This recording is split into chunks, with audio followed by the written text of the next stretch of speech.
Kung meron man tayong natutunan sa mga Hollywood films, yun ay hindi dapat natin pinakikialaman ang mga nilalang na extinct na. Medyo mahirap kasing habulin ang saber-tooth, di ba? Pero ito tayo, sa patuloy na pagdevelop ng mga makabagong teknolohiya at pag-advance pa ng siyensya, ay hindi mo mapigilan ang mga kapitbahay mong scientist na mag-eksperimento sa mga hayop na extinct na ngunit may chance pa na muling mabuhay sa pamamagitan ng mga DNA nito. Share ko lang ang mga extinct na hayop na maaaring mabuhay in the near future.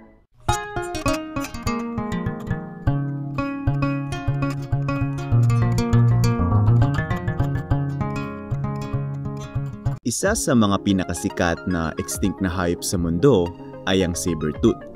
Sa laki ba naman ng mga pangil nito, medyo mahirap talagang makalimutan.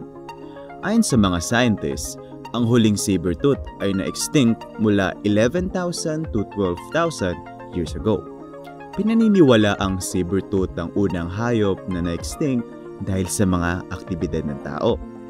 Kaya kung sakaling magtagumpay ang pag-revive sa kanila, may tuturing nating pambawi yun, diba?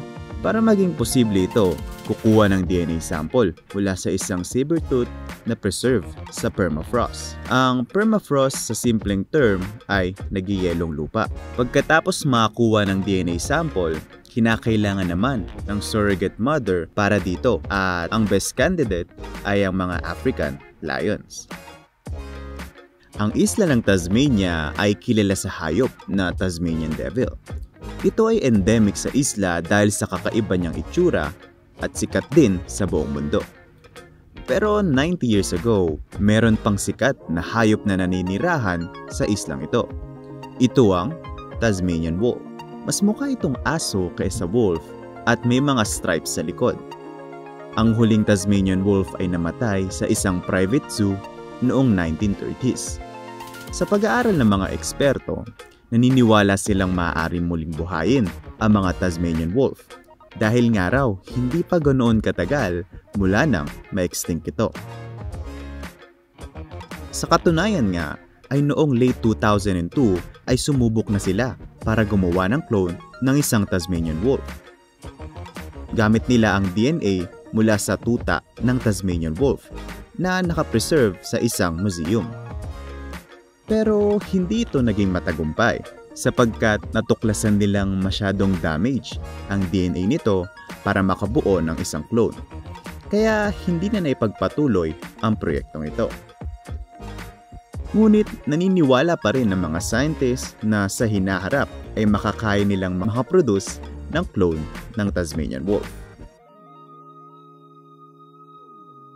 Ang dodo bird ay isang extinct na uri ng ibon na kagaya ng mga ostrich dahil hindi rin ito nakakalipad. Matatagpuan sila sa isla ng Mauritius kung saan endemic ito. Ang dodo bird sa popular culture ay nagsisignify ng pagiging tanga. Marahil nakuha rin ito sa kung paano sila na-extinct dahil naubos ang dodo bird 300 years ago sa dahilang masyado silang maamo. Ayon sa kasaysayan, hindi na ito kailangang hulihin dahil sila mismo ang lumalapit sa tao. Sa pananamantala ng mga tao at pagkasira ng kanilang mga tahanan, agad silang naglaho. Para sa marami, napaka-unfair lang ng ginawa ng mga tao sa ibon na ito, both historically at popular culture. Kaya maraming scientists ang nagsusumikap na buhayin ang species na ito. Isa sa nakikita nilang paraan ay sa pamamagitan ng pinakamalapit nilang pinsan na ito nga ang Nicobar pigeon. Alam nyo bang tunay ang mga unicorn? Pero hindi ito kagaya ng mga nasa fairy tale.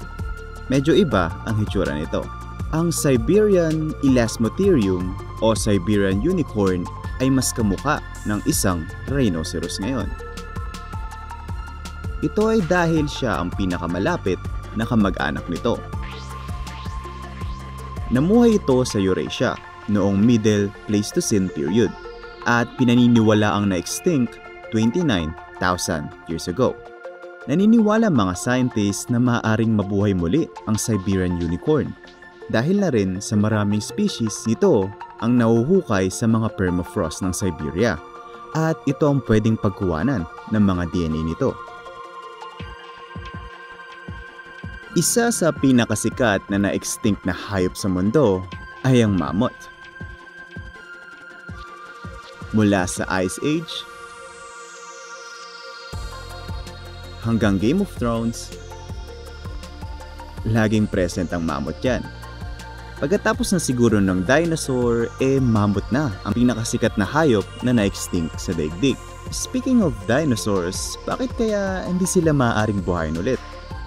Bukod sa nakakatakot sila, masyado nang matagal mula nang nabuhay ang mga ito sa mundo. Ayon sa mga eksperto, masyadong na-damage ang mga DNA ng kanilang fossils. At dagdag pa rito, wala na silang malapit na kamag-anak na kayang maging surrogate mother. So, sorry na lang at wala tayong chance ma-experience ang na-experience ni Manong Johnny. At balik tayo sa mammoth. Sinasabi ng mga eksperto na mammoth ang pinakamadaling buhayin sa lahat ng species na nabanggit. Marami kasing African elephant na pinakamalapit itong kamag-anak at kaya mag-surrogate sa mga clones nito. Sa katunayan, noong 2010, merong natagpo ang well-preserved na woolly mammoth sa Siberia. Sinasabing maaaring kumuha dito ng DNA ang mga scientists para makagawa ng mammoth clone na katulad sa mga pelikulang napapanood natin. O ikaw, anong hayop ang gusto mong buhayin sa mga nabanggit? Comment down below at huwag kalimutang mag-subscribe para lagi kang notified sa mga video na kagaya nito. Maraming salamat at hanggang sa muli.